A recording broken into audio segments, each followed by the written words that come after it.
Yeah, we certainly played against her long enough and watched her do the things that she does. And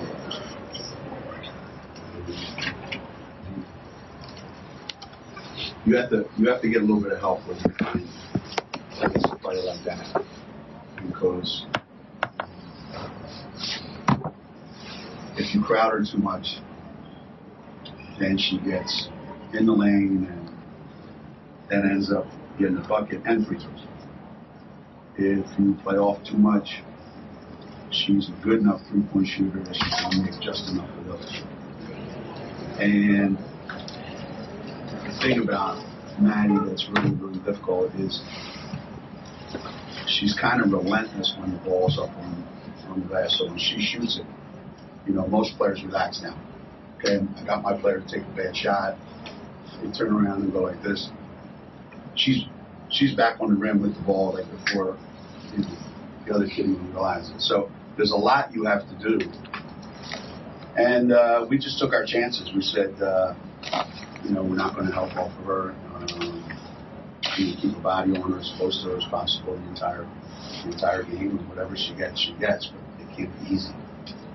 So I was really proud of the defensive effort tonight. 38 years ago coming down here, minus 6 or 7. So 31 years we've been coming down here, and it's always a difficult assignment playing them, regardless of who we have, regardless of who they have. And sometimes we won big and we just hard so. And sometimes we've got a better team than our people by these guys. So they're just really, really difficult team to play. What do you want your team to take away from this streak of this really tight, close games into the last 3 regular season games? When we got back from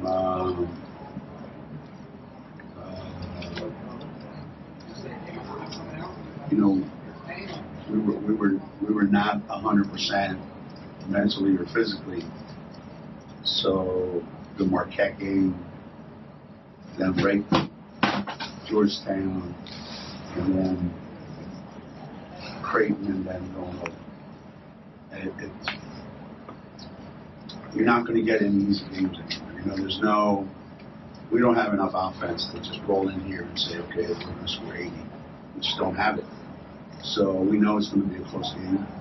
We know we have to make just enough shots. We're not going to make as many as we used to make. And our defense has got to be even better than it usually is.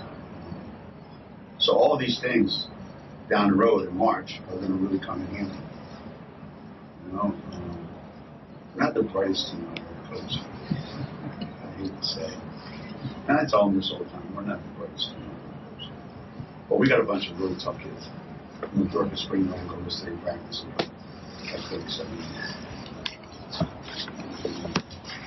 That would happen. Caroline can come out and do what she did. And she's had 2 practices in a month. More than a month. You got to do Aaliyah's performance. They're just tough kids, Play through the dumbness. It's a lot better than having a bunch of geniuses who aren't tough. You kind of warmed up at, you said at the beginning of this week that, it could go, any way with having the game against Creighton in this game. For them to, pull out the 2 wins to get that 2-game lead, in this game, just how big is that to you guys, and how does that speak to, what you've talked a little bit previously this season about just with your trust in this team and being able to pull it one? Obviously, we're Connecticut, so the expectations are such that we have to win every game. And we have to win the Big East Championship every single year. And we got to win the tournament every year. And we got to go to the Final Four every year. I don't think there's any other program in America that has those expectations placed on it. Not that somebody made that up. I mean, we did that, right? you get in a situation like we're in this year, has a little different significance, I think. Like what's more important. We go all out to try to win the next 3 games, and then we go all out trying to win 3 games in the Big East tournament, and then we limp into the NCAA tournament because we're not 100% or even 80% healthy. So this is one of those years where right now, play every game as hard as we can, but I think the main focus is trying to keep everybody healthy as they can. So having a 2-game lead, I mean, that could disappear in 2 games. You know? St. John's in the fall could go away. So it's not. It's breathing room, but it's not anything more than that. 2-part question for you. One, can you just talk about the atmosphere in the building today? And secondly, what adjustments did you make after Villanova that 10-0 run late in the second half? Well, the atmosphere was unbelievable. It took me back to my first 4 or 5 years at UConn when Villanova was the best team in the league. And like 3 years into my career at UConn, we had beaten everybody in the league except Villanova. And it looked like, until we beat Villanova, like, we're not even good. We're not going anywhere. And these were back in the days of shoving down the father back. I mean, they're dead. And they came to our place, and for the first time, they actually had to wheel in another set of no bleachers. You know, that's what we had, was bleachers. Some were metal, some were wood. And a kid for our team hit a 3 at the buzzer to win the game. And it was the only 3 she made in her career. But it gave us like, wow, we beat Villanova, now we made it. And it was the kind of environment that was conducive for a huge upset.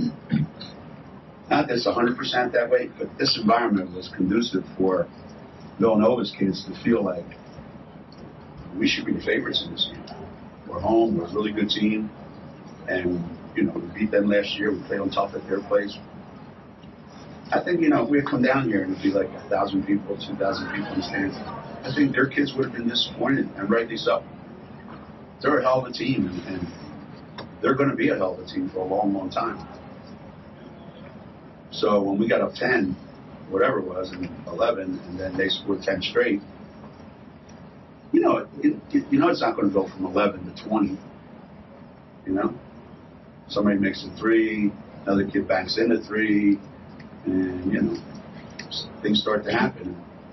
So we just changed up our offense a little bit to make sure that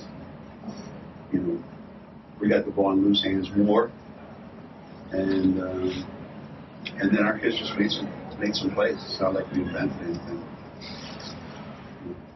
We just made some good plays. Geno, what did you like about Willie's defense? Was it more of a physical success or a mental success? What she did against that?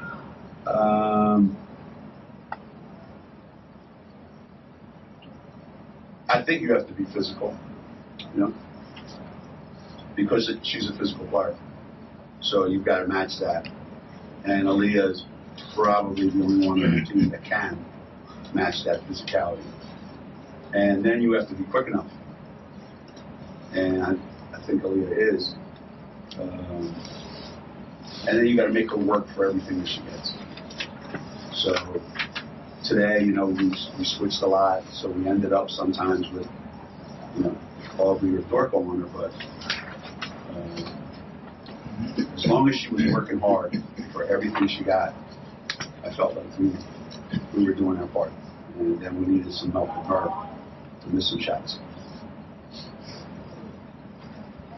You said that you guys put an emphasis on putting the ball in loose hands more down the stretch. Just what have you seen how she's handled, in recent weeks, just having a lot more defense on her, having a lot more pressure on her? It wasn't easy for her because that's not what she came here to do.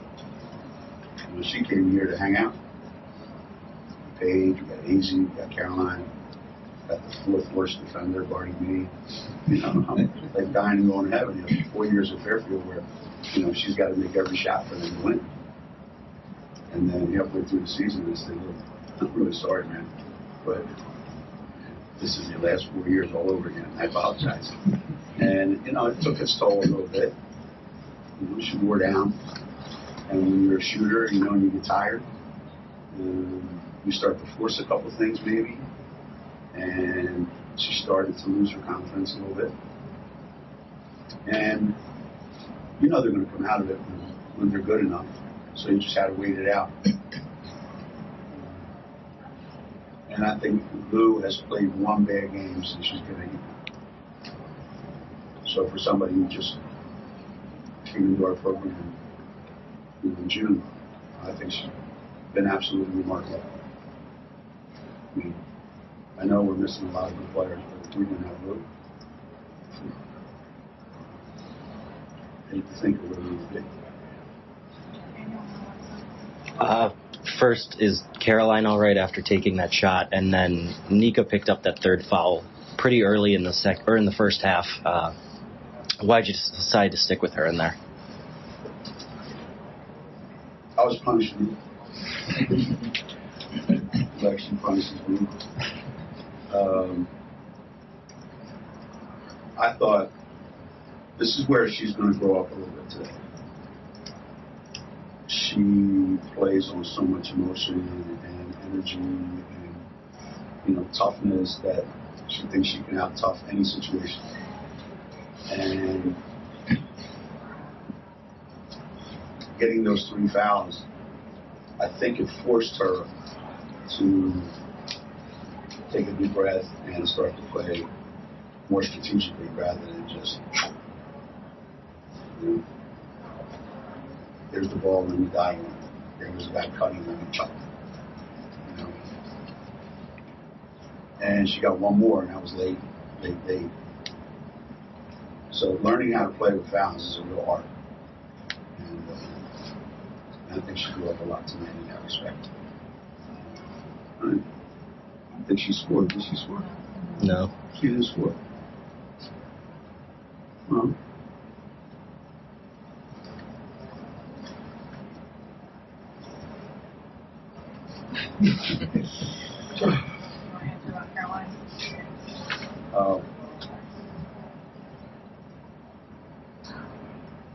Caroline is one of those tough kids that I'm talking about. And, you know, the concussion part aside, even before that happened last year, and it happened again this year one time. All that aside, because that's all cleared up. Right? So she's passed all the tests, she's done all that. But she's just been suffering from some tightness in her. You know, some people just have it, you know, shoulders and neck and muscles are like this, you know, so tight that she gets those stress migraine headaches, you know. And when she's good to go, you know, those are mild and they're free and she can play through them, you know. And when they're a little bit more involved, she takes herself out. So I leave it up to her. You know, how much do you want to play? How long do you want to play? She woke up this morning, she said, I'm playing today. She would say, Coach, I can't go today. So we just go day by day. But every day she's been feeling better and better and better. And it's a real comfort for her, too, to know that it's not the concussion thing, so she's not being skittish in there, you know. But I got to tell you, I've never seen a kid get hit in the face more than her. I mean, what the hell? Sure. Man. You lost control, so. Yeah, one of those. I do too. It's one bar across. Geno, Aaliyah's been kind of having a little bit of a rut, it seems like, maybe just compared to the beginning of the season. Yeah. But she still found a way, obviously, to make an impact today. So what did you see from her today to keep just fighting through some of the struggles? And kind of in the same respect of how you said you knew Lou would kind of work her way out of that, Yeah. how do you think Aaliyah will do the same? I think what you end up seeing is they can't sustain it for the whole 5 minutes.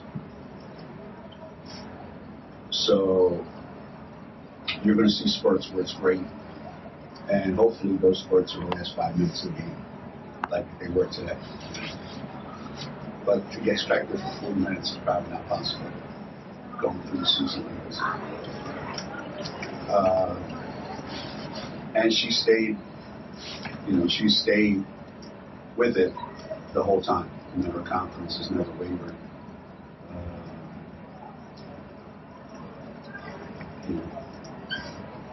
I think if she ever started making perimeter shots on a regular basis, I think we would be a much more difficult team to defend if you have her and work out there.